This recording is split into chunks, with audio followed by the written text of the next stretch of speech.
விஜய் அவர்களை பற்றி நம்ம ஏன் பேசுகிறோம் அப்படின்னா, முக்கால்வாசி காரணம் அவருடைய ரசிகர்கள் தான்.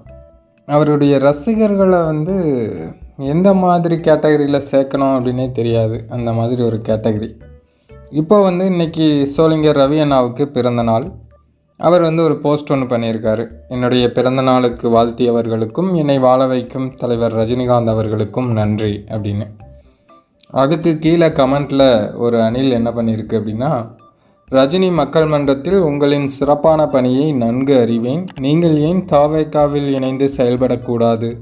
உங்களை போன்றவர்களின் திறமை வீணடிக்கப்படுவது தான் வேதனை அப்படின்னு ஒரு அணில் கமெண்ட் பண்ணியிருக்கு. அதாவது அவர் நினச்சிருந்தார் அப்படின்னா அவர் எந்த கட்சிக்கு வேணாலும் போயிருக்கலாம். அப்போவே தலைவரோட ரசிகர் மன்றத்திலேருந்து சில பேர் டிஎம்கேவில் சேர்ந்தாங்க, ஏடிஎம்கேவில் சேர்ந்தாங்க. அது அவங்களுக்கு விருப்பப்பட்ட கட்சியில் நீங்கள் சேர்ந்துக்குங்க அப்படின்னே தலைவர் தரப்புலேருந்தே சொல்லிட்டாங்க. அவர் நினச்சிருந்தாருன்னா அப்போவே போயிருப்பார்.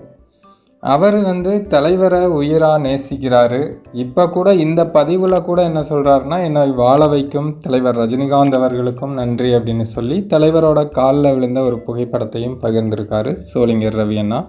ஆனால் அந்த ஃபோட்டோவை பார்த்தும் அவர் எழுதியிருக்கிற அந்த வாசகங்களை படித்தும் கூட இவன் இந்த மாதிரி ஒரு கமெண்ட் பண்ணுறான் அப்படின்னா, அப்போ இவன் எந்த கேட்டகரியில் இருப்பான்? எனக்கு தெரிஞ்சு தலைவரோட ரசிகர்கள் விஜய்க்கு ஓட்டே போட மாட்டாங்க. அப்படி இருக்கும் பட்சத்தில் விஜய் கட்சியில் இணைஞ்சு சோளிங்கர் ரவி அண்ணா செயல்படணுமா? என்ன மாதிரி ஒரு சிந்தனை இவனுங்களுக்கு?